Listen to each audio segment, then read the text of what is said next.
யாவருக்கும் மாலை வணக்கம். முதலாவது தாமதத்துக்கு மன்னிக்கவும்.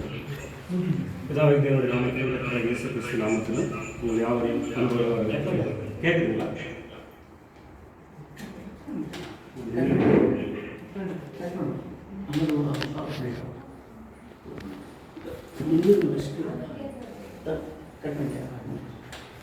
கேட்குதுங்களா? ஓகே. கிறிஸ்துவுக்கு அன்பான சகோதர சகோதரர்கள் யாவருக்கும் வணக்கம். இந்த நாளில் நம்ம பார்க்க இருக்கிற பாடம் எக்ஸாம்பிள், முன்மாதிரி அல்லது மாதிரி அப்படின்னு பார்க்கும்போது பிலிப்பியர் 3:17 சகோதரரே, நீங்கள் என்னோடு கூட பின்பற்றுகிறவர்களாகி நாங்கள் உங்களுக்கு வழிகாட்டுகிறபடி நடக்கிறவர்களை மாதிரியாக நோக்குங்கள். இங்கே நாம் பார்க்கும்போது மாதிரியாக இருக்கிறவர்களை பார்ப்பது மாத்திரமல்ல, நாமும் மற்றவர்களுக்கு மாதிரியாக இருக்க வேண்டும். கிறிஸ்துவ வாழ்க்கையில் நம்ம மற்றவங்களுக்கு மாதிரியாக இருக்க வேண்டும் அப்படின்றத ஒரு பாடத்தை நம்ம பார்க்கலாம். முன்மாதிரி என்று சொல்லும் பொழுது model, example, food step, sample அந்த மாதிரி சொல்லப்படுது. அப்போது அதாவது பின்பற்றக்கூடிய எடுத்துக்காட்டாக விளங்கும் ஒருவர் ஒரு முன்னோடியாக, மாதிரியாக, ஒரு முன்னுதாரணமாக இருக்கணும் அப்படின்னு நம்ம பார்க்குறோம். இதை எல்லா விஷயத்திலும் நம்ம பார்க்கலாம். ஒன்றை உருவாக்குறதுக்கு படிப்படியாக ஒரு சிறிய அளவில் தான் தயாரிக்கப்படுகிற ஒரு மாதிரின்னு சொல்லுவாங்க. எக்ஸாம்பிள் என்ன பார்த்தோம்னாக்கா, ஒரு பில்டிங் கட்டுறாங்கன்னு சொன்னாக்கா, ஒரு அப்பார்ட்மெண்ட் கட்டுறாங்கன்னு சொன்னாக்கா, அந்த அப்பார்ட்மெண்ட் கட்டும்போது பிளான் பண்ணுவாங்க, பிளான் இருக்கும், ப்ளூ பிரிண்ட் இருக்கும். ஆனால் அதே சமயம் அந்த பில்டிங் மாதிரியே ஒரு சின்னதாக சாம்பிள் பண்ணி வச்சுருப்பாங்க. அதுதான் மாதிரி. அந்த மாதிரி பில்டிங் மாத்திரம் இல்லை, இன்னும் அநேக விஷயங்கள். ஒரு நல்ல மனுஷரை பார்த்து ஃபாலோ பண்ண, அவங்க எதாவது உதவி செய்யலைன்னா அவங்கள பார்த்து கற்றுக்குவாங்க. அதுக்கு ஒரு மாதிரி அவங்க இருப்பாங்க. ஒரு சிலை ஸ்டாச்சு செய்யணும்னா கூட அது ஒரு ஃபோட்டோ அவங்க பார்த்து தான் அவங்க செய்வாங்க. அதே போல் கட்டடக்கலை, இயந்திரம், மிஷின் தான் செய்யறதுனா கூட, இன்னும் சிம்பிளாக போனோம்னாக்கா நம்ம தையல் வேலை செய்யலாம் கூட, ஒரு டைலர் கிட்ட கூட நம்ம போயிட்டு என்ன பண்ணணும், ஒரு அளவு சொல்லி டிசைன் சொல்லி சொல்கிறத விட ஒரு மாடல் கொடுத்துட்டோம்னா அதை வச்சு நீங்கள் பண்ணிவிடுங்கன்னு சொல்லிட்டு அவங்களுக்கு இன்னும் ஈஸியாக இருக்கும். இப்போ இன்டீரியர் ஒர்க் அதே போல் கூட, இப்போ ஒரு பெரிய பெரிய ஹோட்டலுங்க இல்லை ஹாஸ்டலுங்க அந்த மாதிரி நிறைய ரூம்ஸுங்க இருக்கும். இப்போ அந்த ரூம்ஸுங்களை பண்ணும்போது என்னோட எக்ஸ்பீரியன்ஸ் சொல்கிறேன். பண்ணும்போது என்ன ஆகுனாக்கா, நமக்கு ஒரு ரூம் சாம்பிள் பண்ண சொல்லுவாங்க. இப்போ ஒரு 100 ரூம் பண்ணணுன்னாக்கா ஒரு ரூம் சாம்பிள் பண்ணிவிட்டு அதை பார்த்து அதுக்கப்புறம் நான் இருக்கிறவங்க இங்கே வேறு ஆள் கூட வச்சுட்டு அந்த சாம்பிளை வச்சு பண்ணிகிட்டே போயிடுவாங்க. அதே போல் அதுக்கு தான் மாதிரி தேவைப்படுதுன்னு சொல்லிட்டு நம்ம பார்க்குறோம். அப்போது இந்த மாதிரி ஆனது கரெக்டாக இருக்கணும். அந்த மாதிரியே தப்பாயிடுச்சுன்னா அதை வச்சு பண்ணுறப்போ எல்லாமே தப்பாகிடும். ஏன்னா இது ஒரு எக்ஸாம்பிள் என்னன்னாக்கா, ஹாஸ்டல் வேலை செய்யும்போது ஒரு சாம்பிள் நம்மளுக்கு முன்னே வேறு யாரும் சாம்பிள் பண்ணி வச்சுருந்தாங்க. இப்போ நம்ம போய் பார்க்கும்போது அதில் என்னன்னாக்கா ஒரு சின்ன மிஸ்டேக் ஆகிடுச்சு. சின்ன மிஸ்டேக் தான். என்னன்னாக்கா, ஒரு கபோர்டு ஹாஸ்டல் பசங்க ஒரு ரூமில் 4 பேர் இருப்பாங்க. 4 பசங்களுக்கு அந்த 2 கபோர்டு இருக்கும். அது 2 கம்பார்ட்மெண்ட் இருக்கும் ஒன்றில். அப்போ 2 கம்பார்ட்மெண்ட்டில் அப்போ லாக் என்ன பண்ணணும்னா 2 லாக் போடணும், 2 பேருக்கு.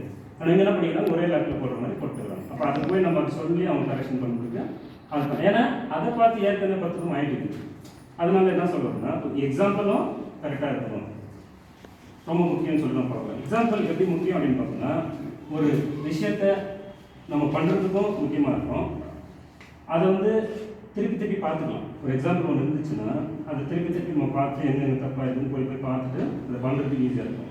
இப்போ எக்ஸாம்பிள் நம்ம பார்க்கும்போது மோசைக்கு தேவை என்ன சொல்கிறது, ஆசரத்துக்கு கூட கட்டப்போகுது, மலையில் ஒன்று காண்பிட்ட மாதிரியின்படி இசை. ஏன்னா அந்த மாதிரி ரொம்ப முக்கியம். அந்த மாதிரி காண்பிக்கிறதுனால அதுலேருந்து கொஞ்சம் கூட குறைவோ கூட்டவோ ரிசர்வோ இருக்கக்கூடாது. அதை பார்த்து அதன்படியே செய்யன்னு சொல்லிட்டு நம்ம பார்க்கணும். இன்னும் பார்க்கும்போது மாதிரி ஒன்று இருந்துச்சுன்னா அதை நம்ம கூர்ந்து கவனிக்கிறோம், கற்றுக்கிறதுக்கும் ஈஸியாக இருக்கும். இப்போ இந்த உலகத்தில் நம்ம பார்க்கும்போது இந்த மாதிரிகளை எப்படி பார்ப்பாங்கன்னு சொல்லிட்டுனா, இப்போ ஒரு பொருளை பற்றி நம்ம பார்த்தோம். ஃபார் எக்ஸாம்பிள், சிலர் என்ன பார்ப்பாங்க, சிலரை அவங்களுக்கு மாதிரியாக வச்சுப்பாங்க, ரோல் மாடலாக வச்சுட்டு அவங்களுடைய வாழ்க்கையை நடத்துறதுக்கு அவங்கள ஃபாலோ பண்ணிக்குவாங்க. ஃபார் எக்ஸாம்பிள், சினிமா நட்சத்திரம், ஃபிலிம் ஸ்டார்ஸு, அப்புறம் அரசியல் தலைவர்கள், அரசியல்வாதிகள், அவங்களுக்கு ஒரு பெரிய தலைவரை மாதிரியை வச்சு நான் ஒரு மாதிரி வரணும் அப்படின்னு பார்த்தோம். சில பேர் ஸ்போர்ட்ஸு அந்த மாதிரி இருக்கிறவங்களுக்கு பார்த்து மாதிரியாக வைக்கிறது நம்ம பார்க்குறோம். ஆனால் நமக்கு மாதிரியாக இருந்தால் நமக்கு ஒரே மாடல் தான், ரோல் மாடல் நம்முடைய கர்த்தராகிய இயேசு கிறிஸ்து. அப்போ இயேசு கிறிஸ்துவ மட்டுமே நம்ம மாதிரியாக நோக்கி நம்ம போகணும். அப்படி நம்ம போகும்போது தான் நாம் இன்னொருத்தருக்கு மாதிரியாக இருக்க முடியும் அப்படின்ட்டு நம்ம இதை பார்க்க போகிறோம். இது பார்க்கும்போது இயேசு கிறிஸ்துவ மட்டுமே நம்முடைய மாதிரியாக வைக்கும்போது அவர் என்ன சொல்கிறாருன்னா 2 இடத்துல சொல்கிறார், என்னை மாதிரியாக நோக்குங்கன்னு சொல்லிட்டு. இந்த ஞாபகம் வருதுங்களா? 2 விஷயத்தையும் சொல்கிறார், நான் உங்களுக்கு மாதிரியாக வைத்து போகிறேன். சொல்லுங்க. அவருடைய ஒன்று கீழ்ப்படிதல், 2 பாடுகளுக்கு சொல்றாரு. 1 Peter 2:21, 1 Peter 2:21.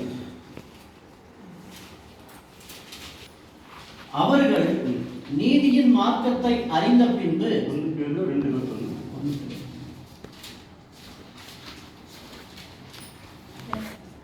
இதற்காக நீங்கள் அழைக்கப்பட்டும் இருக்கிறீர்கள், ஏனெனில் கிறிஸ்துவும் உங்களுக்காக பாடுபட்டு நீங்கள் தம்முடைய அடிச்சுவடுகளை தொடர்ந்து வரும்படி உங்களுக்கு மாதிரியை எல்லாத்துக்கு மாதிரி அவரும் பாடுபட்டு அந்த பாடுகள் உங்களுக்கு மாதிரி ஆச்சு. அப்போ உங்களுக்கு பாடுகள் வருதுன்றது நீங்க யோசிக்காதீங்க. ஏன்னா அவரை பாடுபட்டுக்கிறாரு, அந்த பாடுகள் நமக்கு மாதிரியா வச்சிருக்கிறாரு சொல்றோம். அப்ப இங்க பார்க்கும்போது அப்போ நீங்க நன்மை செய்து பாடுபட்டா சந்தோஷப்படுங்க. நான் எந்த தப்பும் செய்யல, ஆனால் எனக்கு பாடு இருக்குது, கஷ்டம் இருக்குதுன்னு சொன்னால் அதை பற்றி கவலைப்படாதீங்க, சந்தோஷப்படணும். ஏன் அப்படின்னு சொன்னால் அப்படி நம்ம பாடுபடும் போது தான் தேவன்கிட்ட நம்ம போக முடியும்னு பார்க்கணும். அடுத்த இன்னொரு இடத்துல யோவான் 13:15, John 13:15. யோவான் 13:15. நான் உங்களுக்கு செய்தது போல நீங்களும் செய்யும்படி உங்களுக்கு மாதிரியை காண்பித்து என்ன செய்தாரு? அந்த இடத்துல யார் பெரியவர்ன்ற வாக்குவாதம் வந்துச்சு சீசர்கள்கிட்ட. அப்போ அவர் எதுவுமே செய்யல, எதுவும் பேசல. அவங்க கிட்ட என்ன பண்ணாரு? டக்குன்னு போயிட்டு பாத்திரத்தை எடுத்தாரு, தண்ணி எடுத்தாரு, கால் கழுவ ஆரம்பிச்சு. அப்போ நானே இதை நான் உங்களுக்கு செய்யறேன்னு சொன்னா நீங்க எப்படி இருக்கணும் அப்படின்ற ஒரு வார்த்தையை செயலை காமிச்சிட்டார். ஏன்னா நம்ம சொல்லி செய்ய வைக்கிறதோட செயலை காமிச்சதுனால அப்போ அவரே செய்யும்போது அதான் சொல்ல, நானே உங்களுக்கு செய்யறேன்னு சொல்லும்போது நீங்களும் செய்யுங்க அப்படின்னு ஒரு மாதிரி வைக்கிறத நம்ம பார்க்குறோம். மற்றும் அவருடைய வாழ்க்கையில் எல்லாமே நமக்கு முன்மாதிரி தான். அவர் பேச்சும், அவர் செயலும், அவர் நடையும் எல்லாமே அவரை பற்றி நம்ம பார்த்துட்டே போகலாம். ஏன்னா அவரை பற்றி நம்ம அதிகமாக பார்க்கல. ஏன் அப்படின்னு பார்த்தோம்னாக்கா வேதாகமம் முழுவதுமே அவரை பற்றி தான் இருக்கு. அதனால அவரை பற்றி நம்ம அதிகமாக பார்க்கல. ஆனால் ஒரு சில விஷயங்கள் நம்ம பார்க்கும்போது எபேசியர் 5:2 என்ன சொல்றதுன்னா, கிறிஸ்து நமக்காக தம்மை தேவனுக்கு சுகந்த வாசனையான காணிக்கையாகவும் பலியாகவும் ஒப்பு கொடுத்து நம்மில் அன்பு கூர்ந்தது போல நீங்களும் அன்பிலே நடந்து கொள்ளுங்கள். இது ஒரு மாதிரி, அன்புக்கு அவர் ஒரு மாதிரியா இருக்கார். நம்முடைய ஆண்டவராகிய இயேசு கிறிஸ்துவின் பலியின் ஜீவியமும் அவர் மனுகுலத்தின் மீது வைத்த அன்பும் எவ்வளவு பேர் அன்புமா? பரலோகத்திற்கு இறங்கி மனுகுலத்தை மீட்பதற்காக ஒரு குடிசைவாசியா வாழ்ந்தாருன்னு சொல்லும்போது அந்த அன்பு எவ்வளவு பெருசா இருக்குதுன்னு பார்க்கிறோம். 1 யோவான் 3:16, 1 John 3:16. அவர் தம்முடைய ஜீவனை நமக்காக கொடுத்ததினாலே அன்பு இன்னதென்று அறிந்திருக்கிறோம். நாமும் சகோதரருக்காக ஜீவனை கொடுக்க கடனாளிகளாய். அவர் நமக்கு மாதிரியா இருக்கிறாரு. எப்படி இருக்கிறாருன்னா, அவர் தம்முடைய ஜீவனை நமக்காக கொடுத்ததினால அன்பு என்னன்னு தெரிஞ்சோம். இப்ப நாம சகோதரருக்கு ஜீவனை கொடுக்க கடனாளியா இருக்கு. அப்ப அவர் மாதிரியா நான் பின்பற்றுன்னு சொன்னா அதை நம்ம செய்யணுமா இருக்குதுன்னு சொல்லி நான் பார்க்கிறோம். அதுல 2:6 வசனங்கள். 1 John 2:6, அவருக்குள் இழைத்திருக்கிறேன் என்று சொல்லுகிறவன் அவர் நடந்தபடியே தானும் நடக்க வேண்டும் வாழ்க்கை முறையில். அதனால அப்போஸ்தலனாகிய பவுல் அவர் என்ன சொல்றாரு? அவரும் இயேசுவை பின்பற்றினேன். ஏன்னா வேற யாராலும் அந்த வார்த்தை சொல்ல முடியல.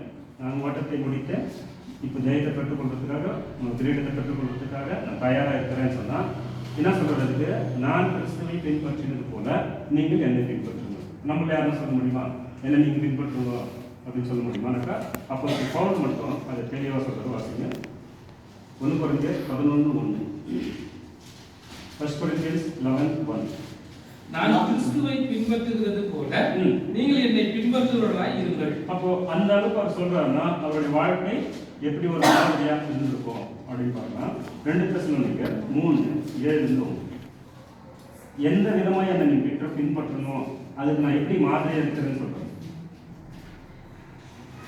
இந்த விதமாய் எங்களை பின்பற்ற வேண்டும் என்று நீங்கள் அறிந்திருக்கிறீர்களே. நாங்கள் உங்களுக்குள்ளே ஒழுங்கற்று நடவாமலும் ஒருவனிடத்திலும் இலவசமாய் சாப்பிடாமலும் உங்களில் ஒருவனுக்கும் பாரமாய் இராதபடிக்கு இரவும் பகலும் பிரயாசத்தோடும் வருத்தத்தோடும் வேலை செய்து சாப்பிட்டோம்.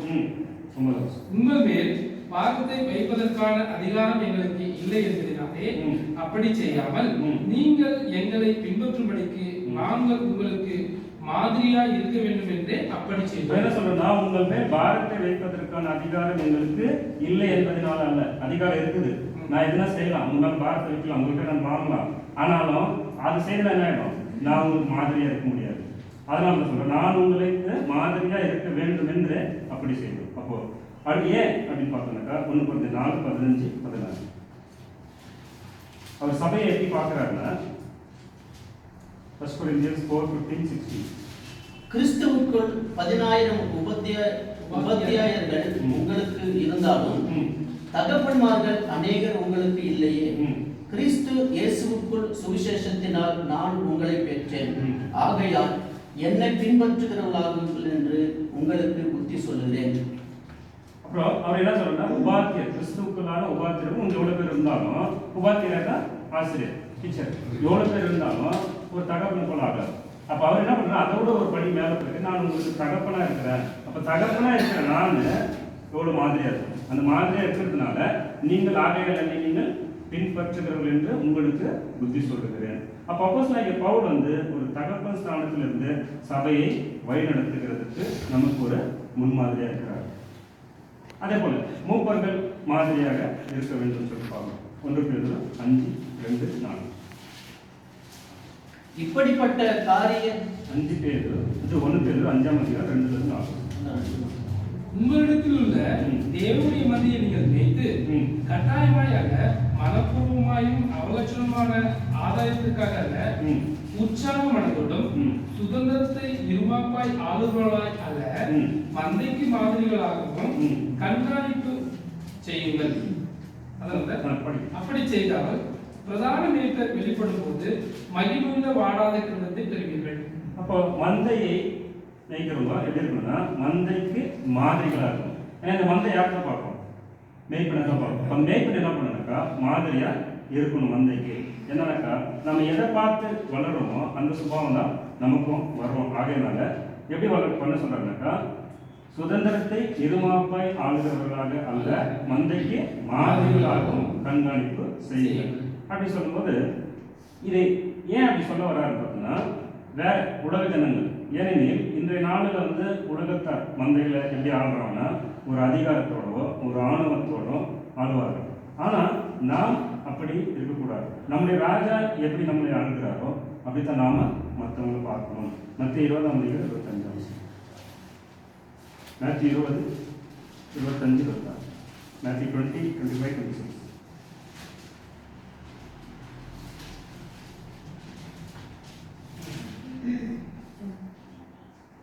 அப்போது இயேசு அவர்களை கிட்ட வரச் செய்து, அதனால புறஜாதியாருடைய அதிகாரிகள் அவர்களை இருமாப்பாய் ஆளுகிறார்கள் என்றும் பெரியவர்கள் அவர்கள் மேல் கடினமாய் அதிகாரம் செலுத்துகிறார்கள் என்றும் நீங்கள் அறிந்திருக்கிறீர்கள். அப்போ உலகத்தார் எப்படி ஆளுறாங்கன்னா, புறஜாதியருடைய அதிகாரிகள் அவர்களை இருமாப்பாய் ஆளுகிறார்கள், பெரியவர்கள் அவர்கள் மேல் கடினமாய் அதிகாரம் செலுத்துகிறார்கள் என்றும் நீங்கள் அறிந்திருக்கிறீர்கள். ஆனால் உங்களுக்குள்ளே அப்படி இருக்கலாகாது. உங்களில் எவனாகிலும் பெரியவனாய் இருக்க விரும்பினால் அவன் உங்களுக்கு பணிவிடைக்காரனாய் இருக்க கடமை. அவங்களுக்குள்ள வாக்குவாதம் வந்துச்சு, யார் பெரியவன், இப்போ யார் நெக்ஸ்ட் யார் வர போறாங்கன்னு. அப்போ பெரியவனா இருக்கணும்னா என்ன, இந்த முதல்ல பணிவிடைக்காரனே ஃபர்ஸ்ட் லாஸ்ட்டுக்கு வந்துடணும். நீ ஃபர்ஸ்ட்ல போகணும்னு ஆசைப்பட்டா லாஸ்ட்ல இருக்க கற்றுக்கணும். அதுதான் அடுத்த விஷயம் நம்ம பார்க்கும்போது, மூப்பர்கள் என்று சொல்லும்போது எல்லாரும் சபை மூப்பர் மேலே நோக்கமாக இருக்கக்கூடாது. மூப்பர்னு சொல்லும்போது இங்கே ஒரு ப்ரேயர் நடத்துகிறாங்க, ஒரு 10 பேர் வராங்க, அந்த 10 பேரில் ஒருத்தர் மூப்பராக இருக்கும், அது அவருக்கும் பொருந்தும். ஃபேமிலியில் குடும்ப தலைவர், அவர் குடும்பத்துக்கு மூப்பராகிறார். அது மாதிரி உங்களுக்கு எல்லாருமே பொருந்தும். அப்போ குடும்ப தலைவர்னு சொல்லும்போது அவர் எப்படி நடக்கிறாரோ அப்படி தான் குடும்பத்தில் இருக்கிறவங்க நடப்பாங்க. அவரை பார்த்து நடக்கிறதுனால அவங்க எப்படி இருக்குன்னா குடும்பத்துக்கு மாதிரியாக இருக்கணும்னு சொல்லிட்டு நான் பார்க்கணும். அடுத்து பார்க்கும்போது போதிக்கிறவர்கள் மாதிரியாக இருக்கணும். இன்னைக்கு பார்க்கும்போது சகோதர சகோதரிகளை தேவனுடைய கிருபையினால இந்த நம்மள அநேகர் போதிக்கிறதுக்காக தேவன் பயன்படுத்தி வந்திருக்கிறார். இதை நம்ம இப்போ ஆரம்பிச்சிருக்கிறோம். ஆனால் அதுக்கான தகுதியும் செயல்முறையும் கூட நம்ம போதிக்க முடியாது. நம்ம ஏதோ ஒரு சப்ஜெக்ட் எடுக்கிறேன், ஒரு தலைப்பு எடுக்கிறேன், அந்த தலைப்புக்கான வசனங்களை தேடுறேன், ஒரு 10 வசனம் தேடிட்டு அந்த சப்ஜெக்ட் ப்ரிப்பேர் பண்ணிட்டு நான் பேசுகிறேன்னு சொன்னால் அது போதாது. அது ஒரு தேவை. அது இல்லாமல் சப்ஜெக்ட் பேச முடியாது. ஆனால் அதுக்காக அடுத்து என்ன பண்ணணும் வாசிக்கலாம். 1 தீமோத்தேயு 4:16. 1 தீமோத்தேயு 4:16. நீ தேடுகிறது யாவருக்கும் விளங்கும்படி இவைகளே 1 தீமோத்தேயு 4:16. உன்னை குறித்தும் உபதேசத்தை குறித்தும் எச்சரிக்கையாயிரு. இவைகளில் நிலை கொண்டிரு. இப்படி செய்வையானால் உன்னையும் உன் உபதேசத்தையும் கேட்பவர்களையும் ரட்சித்துக் கொள்வாய். ஏன் அப்படின்னு சொன்னா தேவனும் நம்மை கவனித்துக் கொண்டிருக்கிறாரு. ஆகையினால நம்ம என்ன பண்ணணும்க்கா, நம்முடைய உபதேசம் ரொம்ப எச்சரிக்கையா இருக்கணும். அதே சமயம் உன்னையும் எச்சரிக்கை காத்துக்கணும். ஏன் அப்படின்னு சொன்னா உன்னை குறித்தும் உன் உபதேசத்தை குறித்தும் எச்சரிக்கை. அப்ப பேசுற வார்த்தைகள் ரொம்ப எச்சரிக்கை, ஜாக்கிரதையா இருக்கணும். ஏன்னா அதுலயே நிலைத்து இருக்கணும். நிலைத்து இல்லைன்னு சொன்னா நாம இங்க பேசிட்டு நாம இங்க நிலைத்து இல்லாம போனா கேட்கணும்னு நினைச்சுக்கணும். இப்போ அதுக்கு ஒரு வசனம் கொடுத்துருவாங்க இல்லைங்களா, மோசையோட ஆசனத்தில் உட்காந்து அவங்க பேசுறாங்க. அதனால அவங்க பேசுறது மட்டும் கேளுங்க, அவங்க நடக்கிறத பார்க்காதீங்க. அப்ப நடக்கூடாதா? நடக்கணும். ஏன்னா நம்ம பேசுற விதம் நம்மளும் பேசுறதும் இருக்கணும், செயலையும் காமிக்கணும் அப்படின்னு சொல்லி பார்க்குறோம். அடுத்து பார்க்கும்போது வேத வசனத்தை போதிக்கிறவர்கள் யாரா இருந்தாலும் போதிப்பதை நடத்தையில நடந்து மற்றவர்களுக்கு மாதிரியா இருக்க வேண்டும். தி பெஸ்ட் எக்ஸாம்பிள் பார்த்தோன்னா நோவா. அவரை நீதியை பிரசங்கித்தாருன்னு சொல்றோம். எப்படி பிரசங்கித்தாரு? அவருடைய செயல் 120 வருஷம் பேழை கட்டுன்னு சொல்லிட்டு தேவன் கட்டளை கொடுக்கும்போது கட்டுறாருன்னு சொன்னா அப்போ அதுவே ஒரு பிரசங்கமா இருந்துச்சு. ஆனால் இயேசு கிறிஸ்து தூதர்களுக்கு போய் பிரசங்கம் பண்ணாருன்னு சொன்னா தூதர்கள் உட்கார வச்சு பிரசங்கம் பண்ணாரு. அவருடைய வாழ்க்கை முறையை அவன் பார்த்துட்டு அவங்களுக்கு பிரசங்கமா இருந்துச்சு. அதே போல நாம கூட மாதிரியா இருக்கணும்னு சொன்னா பேசினா மட்டும் பார்த்தாது, பேசுறத செயலை காட்டணும். ஒண்ணு. இன்னொன்னு என்னக்கா, பேசுற விதமும் காமெடி பண்ணிக்கணும், சிரிச்சுக்கணும் தேவனுடைய வாழ்க்கையில. நான் நிறைய பார்ப்பேன். இப்போ ஒரு 4-5 பேர் உட்காரணும்னு வச்சுக்கோங்க.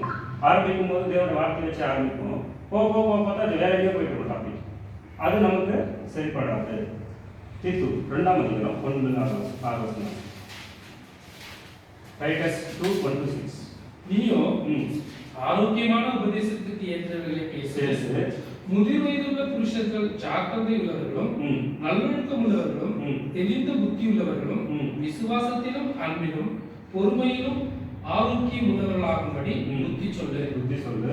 முதிர் வயதுள்ள ஸ்திரீகளும் அப்படியே பரிசுத்தத்திற்கு ஏற்ற விதமாய் நடக்கிறவர்களும் அவதூறு பண்ணாதவர்களும் மதுபானத்திற்கு அடிமை ஆகாதவர்களுமாய் இருக்கவும் தேவ வசனம் தூஷிக்கப்படாதபடிக்கு பாலிய ஸ்திரீகள் தங்கள் புருஷரிடத்தில் தங்கள் பிள்ளைகளிடத்திலும் அன்புள்ளவர்களும் தெளிந்த புத்தி உள்ளவர்களும் கற்புள்ளவர்களும் வீட்டில் தரித்திருக்கிறவர்களும் நல்லவர்களும் தங்கள் புருஷருக்கு கீழ்ப்படுகிறவர்களுமாய் இருக்கும்படி அவர்களுக்கு படிப்பிக்கத்தக்க நற்காரியங்களை போதிக்கிறவர்களாய்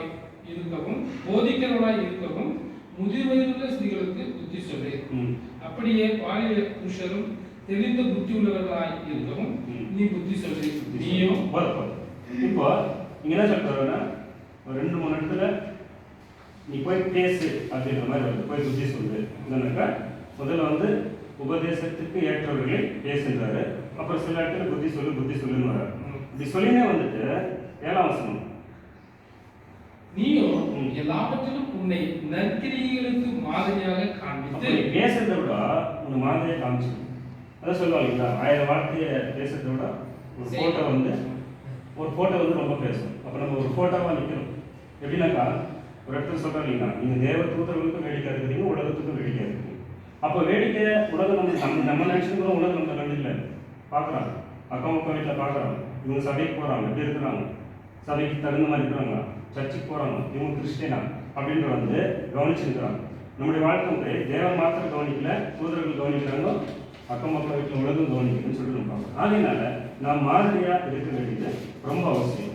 எனவே சகோதர சகோதரிகளை நம்ம வார்த்தைகள் பேசும் பொழுது மிகவும் கவனம் வேண்டும். நகைச்சுவையா ஏனத்தானு தேவனுடைய வார்த்தையை பேசிட கூடாது. அதே போல கோபமும் எரிச்சல் இருக்கும். அதான் சொன்னேன், உன்னை குறித்தும் உபதேசத்தை குறித்து எச்சரிக்கையா இருந்தா சடனாக கோபம் படுறதோ இல்லை எரிச்சல் எடுத்து அதெல்லாம் நம்மகிட்ட இருக்கவே கூடாது. ஏன் அப்படின்னு சொன்னா நம்ம இன்னைக்கு பேசிட்டு போயிட்டு நாளைக்கு பார்த்துட்டு இவர் சப்ஜெக்ட்ல அப்படி பேசுனா நேரில் ஜீவராது அப்படின்ற ஒரு வார்த்தை நமக்குள்ள வந்துடக்கூடாது.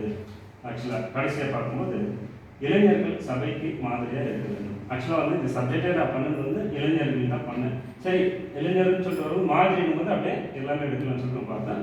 இது இளைஞர்களுக்கு அப்படின்னு சொல்லும்போது 1 தீமோத்தி 4:12. 1 தீமோத்தி 4:12. உன் இளமையை குறித்து ஒருவனும் உன்னை அசட்டை பண்ணாதபடிக்கு நீ வார்த்தையிலும் நடக்கையிலும் அன்பிலும் ஆவியிலும் விசுவாசத்திலும் கற்பிலும் விசுவாசிகளுக்கு மாதிரியா. ஏன்னா ரொம்ப இன்னைக்கு தேவையான ஒரு காலகட்டத்தில் நம்ம இருக்கோம். இளைஞர்கள் வந்து சபைக்கு மாதிரியா இருக்கணும். இன்னைக்கு சபையில் இளைஞர் வாலிப பசங்களை பார்க்குறோம். சர்ச்சில் உட்காந்து மெசேஜ் கேட்கறது இல்லை, போயிட்டு மேலே போகிறது இல்லை கீழே போயிட்டு ரவுண்ட் அடிச்சுட்டு வருது. இதெல்லாம் வந்து நம்முடைய சபைக்கு வந்து செட் ஆகாது. ஆகினால அவங்க என்ன பண்ணணும் அப்படின்னா இதில் எல்லாம் அதான் ஒரு விஷயம் நடக்கை, அன்பு, ஆவி, விசுவாசம், கற்பு, இதிலெல்லாம் வந்து மற்றவர்களுக்கு விசுவாசிகளுக்கு மாதிரியா இருக்குது அப்படின்னு மாதிரியா இருக்கணும்னு சொல்லி பார்க்குறோம். ஆகவே சகோதர சகோதரிகளை இந்த இளைஞரை குறித்து ஏன் விசேஷத்தும் நம்ம பார்க்குறோம் அப்படின்னு பார்த்தோன்னா சில காரியங்கள் பிரசங்கியாக சாலமோன் சொல்லும்போது பிரசங்கி 12:1. அப்புறம் இளைஞர்னு சொல்லும்போது நம்ம உலக பிரகாரம் வாலிப பசங்களை பார்க்காம நம்மளும் இளைஞரை தான் வச்சுக்கலாம். ஏன்னா நம்மளும் என்ன பண்ணிருக்கோம், இன்னும் ஆவிக்குரிய விஷயத்தில் முதிர்ச்சி அடையில பூரணமாக இன்னும் ஆவிக்குரிய விஷயத்தில் இளைஞராக இருக்கும். ஆகிய நமக்கும் அதை எடுத்துக்கலாம். வாசிச்சு நீ உன் வாலிப பிரயாசத்திலே உன் சிருஷ்டிகளை நினை. தீங்கு நாட்கள் வருவதற்கு முன்னும் எனக்கு பிரியமானவைகள் அல்ல என்று நீ சொல்லும் வருஷங்கள் சேராததற்கு முன்னும். என்ன சொல்றது? நீ உன் வாலிப பிரயாசத்திலே உன் சிருஷ்டிகளை நினை. தீங்கு நாட்கள் வராததற்கு முன்னும். தீங்கு நாட்கள் கடைசி நாட்கள் வரப்போது ஏதோ ஒரு தீங்குல மாட்டப்படும். அடுத்து சொல்ற பாருங்க, எனக்கு பிரியமானவைகள் அல்ல என்று நீ சொல்லும் வருஷங்கள் சொன்னார் சாலமோன் ராஜா. ஆரம்பத்தில் எப்படி இருந்தாங்க? எல்லா வருஷத்துக்கு பண்ணார். என் கண்ணுக்கு எனக்கு கண்ணு கெட்டதெல்லாம் எல்லாமே நான் பண்ணேன், எதுவும் பண்ணாது இல்லைன்னு. கட்சியில் என்ன சொன்னார்? எல்லாமே மாயம். அதை தான் இங்கே சொல்றாரு. எனக்கு பிரியமானவைகள் அல்ல. நான் எல்லாம் இஷ்டப்பட்டு பண்ணிட்டு ஒரு காலம் வரும்போது இதெல்லாம் உண்மை இல்லை அப்படின்னு சொல்ற நாள் வர்றதுக்கு முன்னே தேவனை தேடு. 9 11:9. வாலிபனே, உன் இளமையிலே சந்தோஷப்பட்டு உன் வாலிப நாட்களிலே உன் இருதயம் உன்னை பூரிப்பாகட்டும். உன் நெஞ்சின் வழிகளும் உன் கண்ணின் காட்சிகளும் நட. ஆனாலும் இவைகள் எல்லாவற்றின் நிமித்தமும் தேவன் உன்னை நியாயத்திலே கொண்டு வந்து நிறுத்துவார் என்று அறி. வாலிபனே, உன் இளமையில சந்தோஷப்படும். ஏன்னா நீ எவ்வளோ சந்தோஷப்பட்டாலும் உன் வாலிப நாட்களில் உன் இருதயம் உன்னை பூரிப்பாக்கி கொண்டு வந்தாலும் உன் நெஞ்சின் வழிகளை நீ நடந்தாலும் நீ காண்றதெல்லாம் நீ செய்தாலும் போனாலும் கடைசியில் எங்கே தான் நிற்கணும்? தேவன் முன்னாடி வந்து நியாயத்தில் நிற்கணும். அப்படி நீ நிற்கிறதுக்கு முன்னாடி என்ன பண்ணிட்டு தேவனை தேடு. என்ன விடலை பருவம், அதாவது வாலிப பருவம் சொல்லும்போது விடலை பருவத்துக்கு பின்னு வருகிற பருவம் இளமை, அதாவது 18 ஒரு 24 வயசு அல்லது 23 வயசு வரைக்கும் சொல்லும்போது இவர்களுடைய அந்த எண்ணங்கள் எப்படி இருக்கும் அப்படின்னு பார்த்தோன்னாக்கா பிற பருவத்தினோட ஒப்பிடும்போது இளையோரிடம் குறிப்பிடத்தக்க சில மாற்றங்கள் இருக்கும். என்ன அப்படி பண்ணுவாங்கன்னாக்கா துணிவு அதிகமாக இருக்கும். எது பண்ணாலும் போய் துணிஞ்சு இறங்கிடுவாங்க. தைரியம், செயற்பாடு ரொம்ப ஃபாஸ்ட்டாக இருக்கும். எதையாவது முதன்மைப்படுத்தி எதையும் யோசிக்க மாட்டாங்க. டக்கு நான் போகிறேன் அப்படின்னு போகிற அந்த பருவத்தில் அப்படி ஆகிடும். அப்புறம் முக்கியமாக ஒரு விஷயம், அந்த பருவத்தில் என்ன வரும்னா பாலியல் கவர்ச்சியில் ஈடுபட அதிகமாக இருக்கும். ஏன்னா இந்த காலேஜ் எல்லாம் போயிட்டாங்கனாக்கா என்ன ஆகிடும், அந்த அதில் ஈடுபடுறதுக்கெல்லாம் வாய்ப்பு அதிகமாக இருக்கும் அப்படின்னு சொல்லிட்டு ஒரு உயிரியல், அதாவது பயாலஜி கண்ணோட்டத்தில் இதை சொல்கிறாங்க.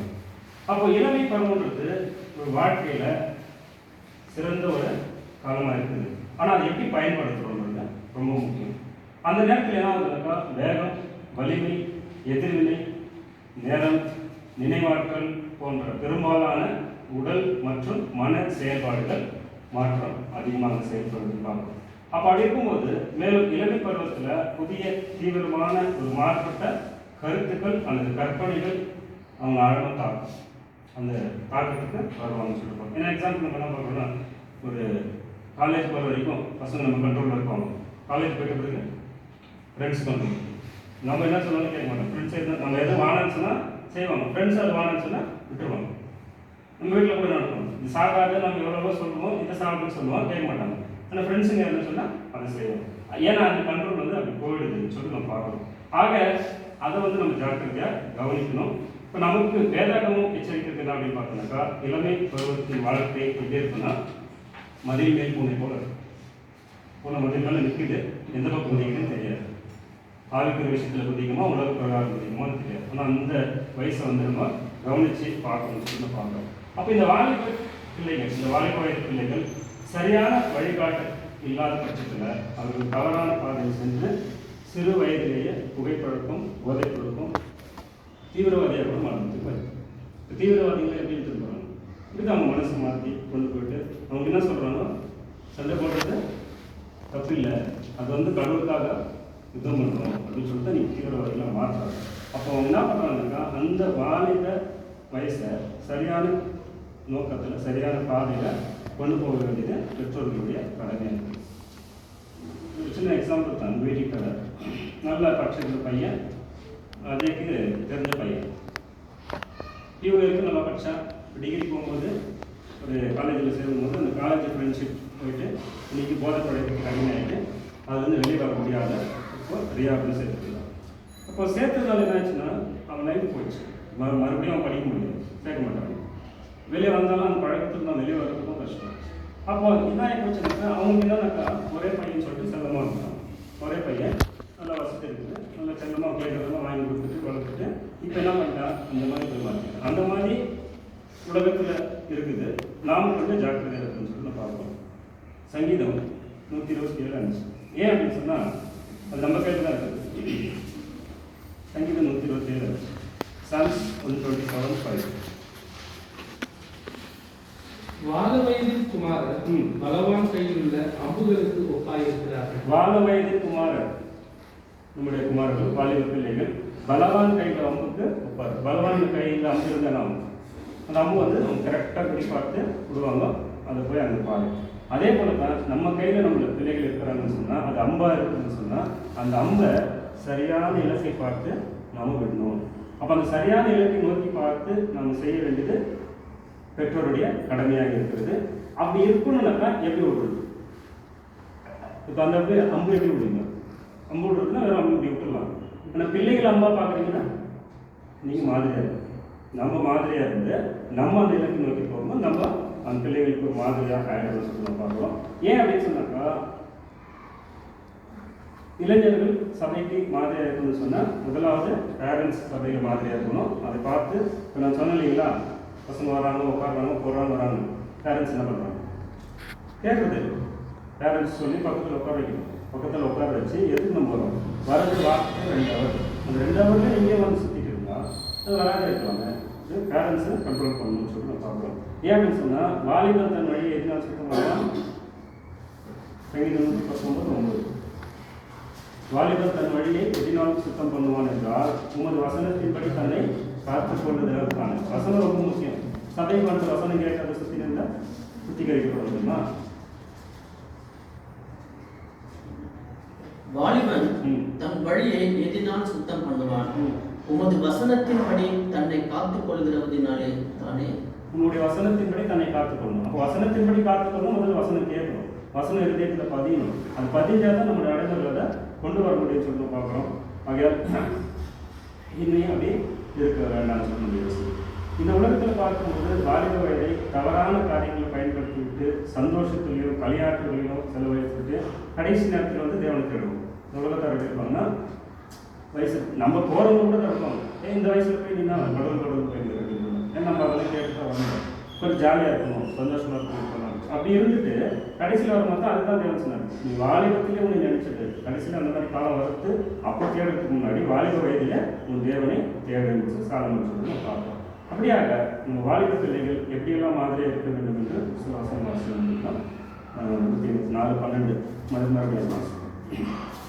1 Timothy 4:4.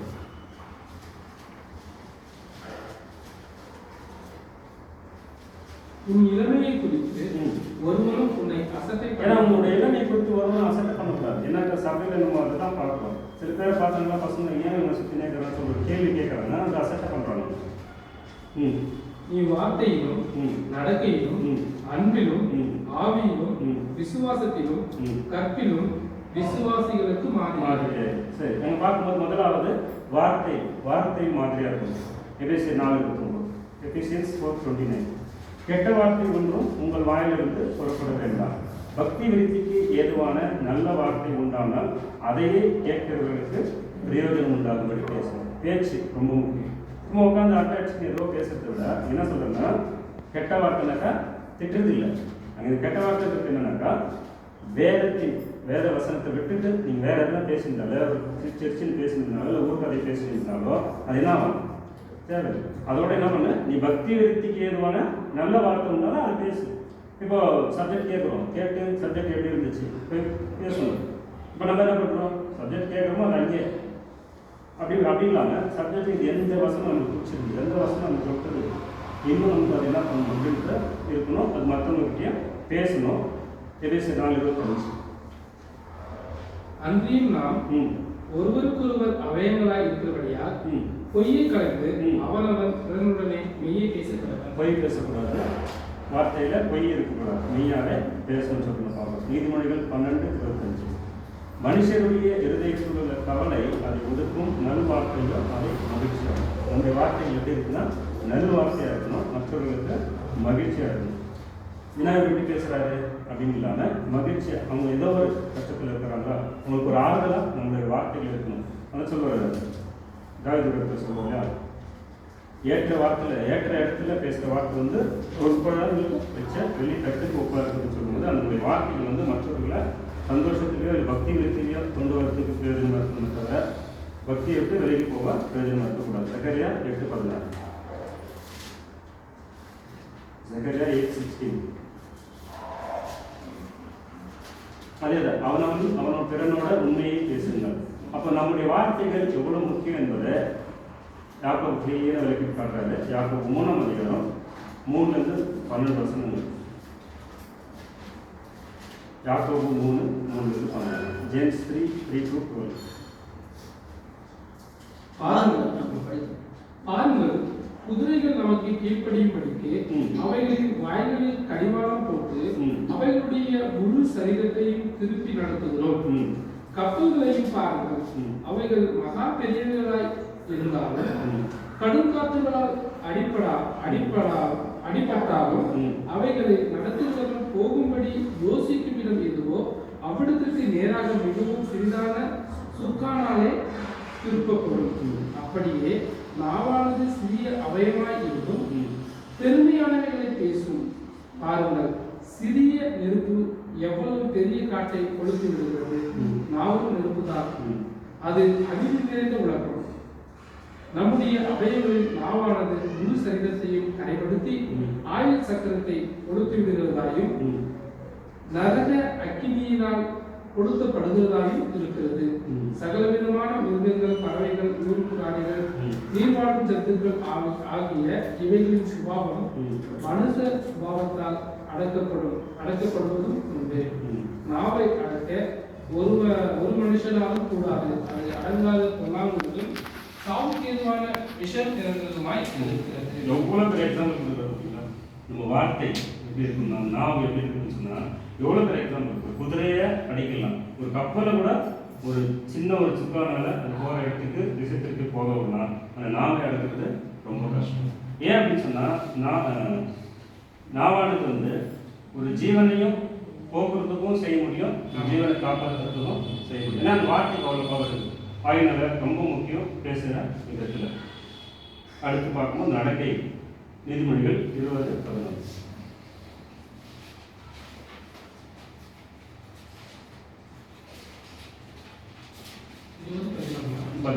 பிள்ளையானாலும் அதன் செய்கை சுத்தமும் செம்மையும் என்பது அதன் நடக்கையினால் கிளம்பும். செய்கை சுத்தமாக இருக்குதா இல்லை செம்மையாக இருக்கிறது அதெல்லாம் தெரியும்.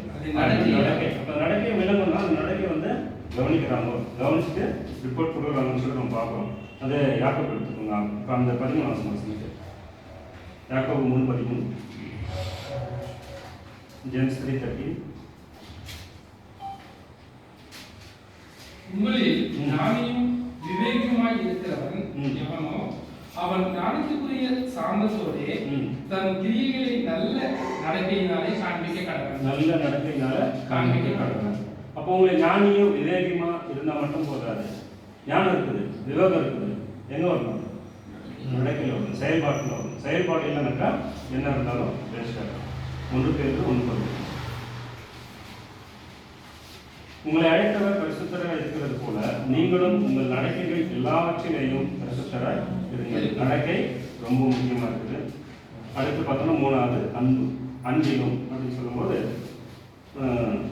அன்பை பற்றி நம்ம என்ன சொல்லணும்னாக்கா 1 Corinthians எல்லாருக்கும் தெரிஞ்ச வசனம் தான். 13ஆம் அதிகாரம் 4-7 வசனங்கள். அன்பு நீடிய சாந்தமும் தயவும் உள்ளது, அன்புக்கு பொறாமை இல்லை, அன்பு தன்னை புகழாது இருமாப்பாயாது, அது நம்ம பார்த்துக்கிறோம். அப்போ இந்த அன்பு அப்படின்னு சொல்லும்போது வாலிப வயசுல அன்பு வரும். எங்கே வரும்? முதல்ல காலையில் ஒரு 9 மாதம் வரும். அப்படி அந்த அன்பை பற்றி அங்கே பேசிக்கலாம். அந்த வாலிப வயசுல அங்கே தான் நம்ம கண்ட்ரோல் பண்ண வேண்டியது, ஸ்டாப் பண்ண வேண்டியது இருக்குது. அந்த அன்பை அது அது அன்பு கிடையாது, ஒரு ஈர்க்கும். அது இல்லாமல் தேவன் மேல அன்பு வரணும். சபையில விசுவாசத்துல வளர்றதுக்காக சத்தியத்தின் மேல அன்பு வரணும்னு சொல்லிட்டு பார்க்கலாம். அப்ப அந்த அன்பு எப்படி இருக்கணும்னு தான் அந்த 1 Corinthians 13ஆம் அதிகாரம் 4-7 வசனங்கள். அடுத்து பார்க்கும்போது தேவனுடைய அன்பு நம்மிடத்துல இருக்கணும்னு சொன்னா அந்த அன்பு என்னன்னா 1 யோவான் 7:7 வசனம் இருக்குது.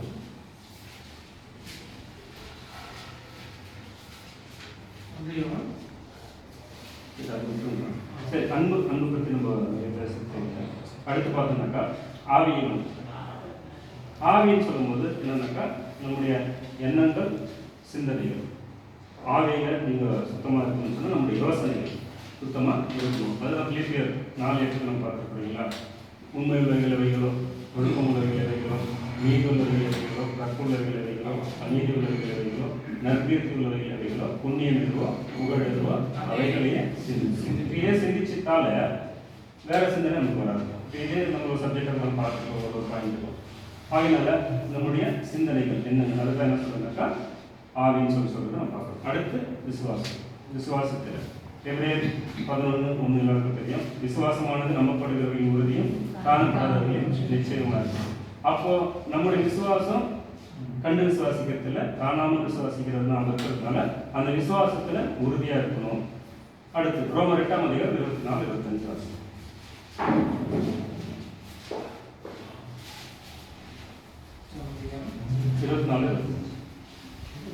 அந்த நம்பிக்கையினாலே நாம் ரட்சிக்கப்பட்டிருக்கிறோம். காணப்படுகிறதை நம்புகிறது நம்பிக்கை அல்ல. ஒருவன் தன் காண்கிறதை நம்ப வேண்டுவது என்ன? நாம் காணாததை நம்பினோமாகில் அது வருகிறதற்கு பொறுமையோட காத்திருக்கணும். பொறுமையோட காத்திருக்கணும்னு சொன்னா நம்ம காணாத நம்புறோம். ஆனா அது பொறுமையை விட்டுறணும். இன்னும் வரலையே எப்போ வரும் அப்படின்னு நம்ம இல்லாம நம்ம என்ன பண்ணோம், அந்த நம்பிக்கையை உறுதியா அந்த காணாத பொருள் மேல நம்பிக்கை வச்சிருந்தாக்கா அது வர்றதுக்கு நம்ம காத்திருக்க வேண்டும் அப்படின்னு சொல்லிட்டு பார்க்கிறோம். 1 பேருக்கு 1:7. இந்த விசுவாசம் எந்த அளவுக்கு நமக்கு முக்கியமா இருக்குன்னு சொன்னா அழிந்து போகிற பொருள் அக்கினியினாலே சோதிக்கப்படும்.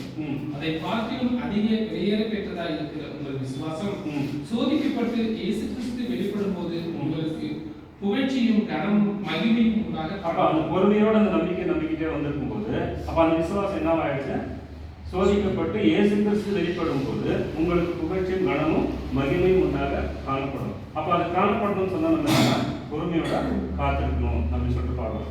ஏன் அப்படின்னு சொன்னா இந்த விசுவாசம் நமக்கு எப்படி இருக்குதுன்னா அழிந்து போகிற பொன்னையோட விசுவாசம் மேலானதா இருக்கிறது. அப்படிப்பட்ட விசுவாசம் உங்களுக்கு சோதிக்கப்பட வேண்டியது அவசியமா இருக்கு. பார்க்கணும். எபிரேயர் 10:38-39.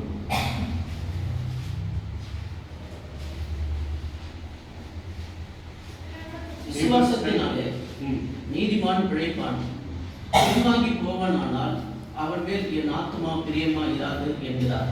நாமும் கெட்டு போக பின்வாங்குகிறவர்களா இல்லாமல் ஆத்துமா ஈடற விசுவாசிக்கிறவர்களா இருக்கிறோம். விசுவாசத்தினால விசுவாசத்தினால்தான் நீதிமான் பிழைப்பான். அவன் பின்வாங்கி போயிட்டான்னா அவன் மேல் என் ஆத்துமா பிரியமா இருக்காரு. அப்ப தேவனே தன்னுடைய ஆத்துமா பிரியமா இல்லைன்னு சொல்லி எடுத்துட்டாருன்னா அப்ப விசுவாசத்துக்கு விட்டு நம்ம விலைக்கு போயிட்டோம்னா தேவன் நம்மகிட்ட இல்லைன்னா அப்ப அந்த விசுவாசத்துல உறுதியா நம்ம தொடர்ந்து கடந்து போகும்போது நாமும் கெட்டு போக பின்வாங்குறவர்களா இராமல் ஆத்துமா ஈடேற விசுவாசிகளா இருக்கிறோம். ஆகையினால நம்ம பின்வாங்கிட்டோம்னா கெட்டு போயிடும். பின் வாங்காம விசுவாசத்துல நிலைத்து நிற்கணும்னு சொல்லி நம்ம பார்க்கிறோம். அடுத்து பார்க்கும்போது கற்பிலும் விசுவாசிகளுக்கு மாதிரியாயிருச்சுன்னா, கற்பு என்று சொல்லும்போது தூய்மை அல்லது பரிசுத்தம். 1:1-15.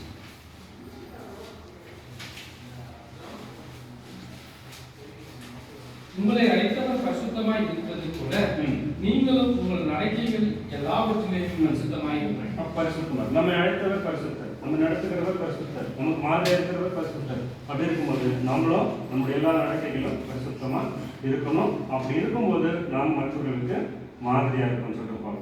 அப்ப நம்ம பரிசுத்தமா இருக்கணும்னாக்கா நம்முடைய சரீரம் முழுவதையும் கட்டுப்பாடோடு வைத்திருக்க வேண்டும்.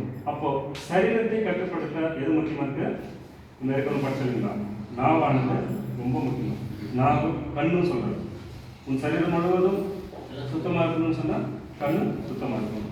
யாக்கோபு 3:2-4.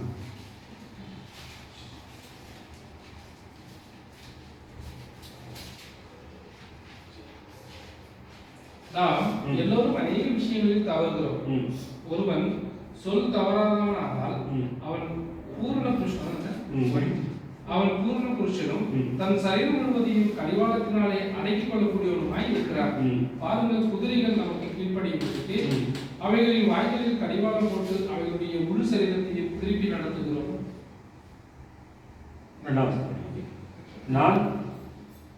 நாம் எல்லோரும் அநேக விஷயங்களில் தவறுகிறோம். ஒருவன் சொல் தவறாதவனானால் அவன் பூரண புருஷனும் தன் சரீரம் முழுவதையும் கடிவாளத்தினாலே அடக்கிக் கொள்ள கூடியவனமா இருக்கிறான். அப்ப எதனால சொல் தவறாததான்? அப்ப நம்முடைய வார்த்தைகள் எப்படி இருக்குன்னா தவறாம இருக்கும். நான் வரேன்னு சொல்றதே வரல. அந்த மாதிரி சொல் தவறாம இல்லாம நம்முடைய வார்த்தைகள், அதுதான் நடத்தைன்னு சொல்றது. இது எல்லாமே வந்துடும். உங்களுடைய பார்வைகள், இந்த காது கேட்கறது, நீங்க பேசுறது, இது எல்லாமே வந்து உங்க நடக்கையில கவனிக்கிறாங்கன்னு சொன்னா இது எல்லாமே அதுல இன்க்ளூட் ஆகிடும் பார்க்கணும். எனக்கா நமக்கு டைம் இல்லாத நான் ஃபாஸ்ட்டாக பண்ணிருக்கேன். அடுத்து பார்க்கும்போது நமக்கு மாதிரியா இருந்தவங்க, இப்போ நம்ம மாதிரியா இருக்கணும். நமக்கு மாதிரியா இப்போ இயேசு கிறிஸ்து பவுலுக்கு மாதிரியா இருந்தார், பவுல் சபைக்கு மாதிரியா இருந்தார். இப்போ சபையில நாம இருக்கிறோம், நமக்கு அடுத்து வரவங்களுக்கு மாதிரியா இருக்கணும். அப்படின்னும் போது 1 தெசலோனிக்கர் 1 முழுசுமே அந்த மாதிரி பற்றி பேசிட்டு வந்து 7ஆம் வசனம் மட்டும்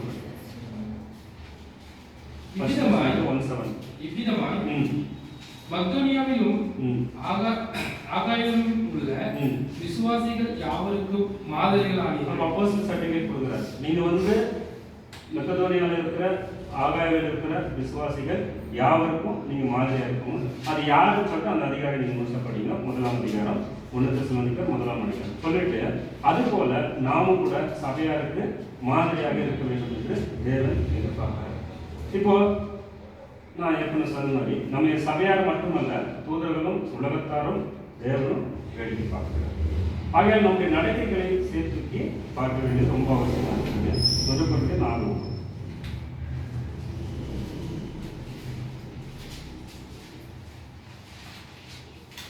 Corinthians 4:9.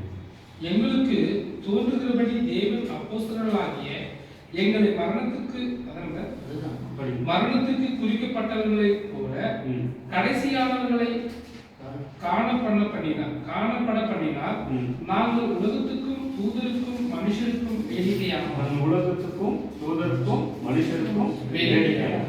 உலகம் சுற்றி பார்க்குது, தூதர்கள் மேலே பார்க்குறாங்க, மனுஷர்கள் பார்க்கும்போது தேவனும் உன்னை பார்க்குறாங்க. அப்படி நடக்கைகளை நாம் என்ன பண்ணோம்? சேர்த்துக்கி பார்க்க வேண்டியது ரொம்ப அவசியமாக இருக்குது. ஏன் சொன்னாக்கா சங்கீதம் 37:37 சொல்லும்போது, நீ உத்தமனை நோக்கி செம்மையானவனை பார்க்கிறது, அந்த மனுஷனுடைய முடிவு சமாதானம். அப்ப நம்ம பார்க்கிறோம், இயேசு கிறிஸ்துவை பார்க்கிறோம், அவருடைய முடிவு சமாதானம். பவுலும் பார்க்கிறோம், சமாதானம். அதே போல சபையில பின்பற்றி வந்தவங்க பார்த்து உலகத்துல உபத்திரவோம், ஆனா முடிவு நமக்கு கூட அப்படி போன சப்ஜெக்ட் கூட பார்க்கும்போது கானானுக்கு போற வழிதான் அவங்களுக்கு வந்து, ஆனா போற கானானுக்கு போக முடியல. நமக்கு பரம கானான் அழைத்துக்கிறான்னு சொன்னா அந்த பரம கானானுக்கு போறதுக்கு வழி இது. இந்த உலகத்துல படுகிற உபத்திரங்களும் கஷ்டங்களும் துன்பங்களும் எல்லாமே வந்து வியாதிகள் வந்தாலும் எது வந்தாலும் என்ன ஆகுதுனாக்கா இது நமக்கு வழிதானே தவிர இது முடிவு கிடையாது. நம்முடைய முடிவு என்னன்னாக்கா பரம காலம் நித்திய ஜீவன் கொடுக்கறதுக்காக அழைத்திருக்கிறார். அப்ப அந்த அழைப்புக்கு போகணும்னு சொன்னா நமக்கு என்னதான் முக்கியம்? உபத்திரவங்களும் பாடுகளும் உபத்திரவத்தின் வழியில தான் தேவனுடைய ராஜ்யத்தில் பிரவேசிக்க முடியும், இடுக்கமான வழியில தான் தேவனுடைய ராஜ்யத்தில் போக முடியும். இதெல்லாம் சொல்லி தான் நம்மளை அழைத்திருக்கிறார். என்னை பின்பற்றி வர விரும்பிதான் தன்னை தான் வெறுத்து தன் சிலுவை எடுத்து கொண்டு வாங்கன்னு சொல்றாரு. எதுவுமே அவங்க மறைக்கிறாரு, எல்லாம் இருக்குன்னு சொல்லி தான் நம்மளை அழைச்சிருக்கிறதுனால நாம இங்க வாழும்போது ரொம்ப ஜாக்கிரதையா வாழ வேண்டும் சொல்லி பார்க்கிறோம். ரோமர் 15 Romans 15:6.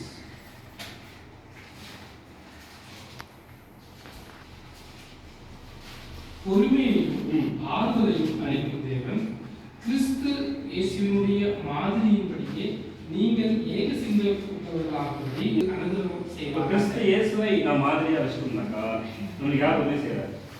தேவன் உதவி செய்யறார். ஆறுதலையும் அளிக்கும் தேவன் கிறிஸ்து இயேசுவினுடைய மாதிரியின்படியே நீங்கள் ஏக சிந்தை உள்ளவர்கள் ஆகும்படி உங்களுக்கு அனுகிரகம் செய்வார். ஏக சிந்தைனா கிறிஸ்துவோட சிந்தை நமக்கு வந்துச்சுன்னா, அப்ப கிறிஸ்துவோட சிந்தையும் நம்ம சிந்தையும் தேவனுடைய சிந்தையும் கிறிஸ்துவோட சிந்தையும் ஒன்றா இருந்துச்சு. வெற்றி சிறந்தார். கிறிஸ்துவோட சிந்தையும் நம்ம சிந்தையும் ஒன்றா ஆகும். அப்போ நம்மளுக்கு வந்து கிறிஸ்துவுக்குள் நம்ம வெற்றி பெற முடியும். நம்மளால வெற்றி பெற முடியாது, அவர் நமக்கு என்ன பண்றாரு? அனுகிரகம் செய்கிறார். செய்கிறவராக இருக்கிறார் சொல்லி பார்க்குறோம். கடைசியாக 1 பேதுரு 5:8-11. First Peter 5:8. தெளிந்த புத்தியுள்ளவர்களாய் இருங்கள், விழித்திருங்கள். ஏனெனில் உங்கள் எதிராளியாகிய பிசாசானவன் எச்சிக்கிற சிங்கம் போல் எவனை விழுங்கலாமோ என்று வகை தேடி இப்ப நம்ம ஏன் விழித்திருக்கணும் அப்படின்னு பார்த்தோம்னா, நம்ம எதிராளியான பிசாசானவர் எவனை விழுங்கலாம் என்று வகை தேடி சுற்றி தெரிந்து கொண்டிருக்கிறார். விசுவாசத்தில் உறுதியாயிருந்து அவனுக்கு எதிர்த்து நில்லுங்கள். உலகத்தில் உள்ள உங்கள் சகோதரிடத்திலே அப்படிப்பட்ட பாடுகள் நிறைவேறுகிறது என்று அறிந்திருக்கிறீர்களே.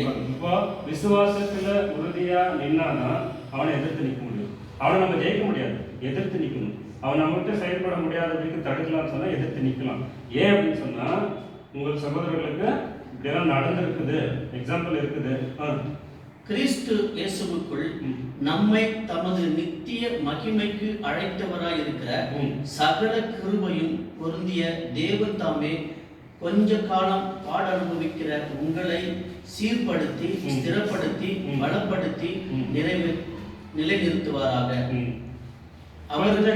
கொஞ்ச காலம் தான் இந்த பாடு. ஏன்னா இந்த பாடு வந்து நிறைய வாட்டி சப்ஜெக்ட் வர பாடுகளாக தான் வருது. என்னன்னாக்கா, இக்காலத்து பாடுகள் வரப்போற மகிமைக்கு அப்ப கொஞ்ச காலம், கொஞ்சம் பாடு, கஷ்டப்படணும், கொஞ்சம் தாங்கிக்கணும். அந்த தாங்கத்துக்கு கூட பலன் கொடுக்குறது. உங்க திராணிக்கு மேலாக உங்களுக்கு சோதிக்கப்பட விடுறது இல்லை. உங்களுக்கு எவ்வளவு திராணி இருக்கோ அந்த திராணி அடிக்க விட்டுட்டு கடைசியில என்னால் முடியல நம்ம கை பிடிச்சி தூக்கிறார். எக்ஸாம்பிள் வந்து நம்ம மோசை பார்க்கணும். மோசை செங்கடல் வரைக்கும் வந்தாங்க.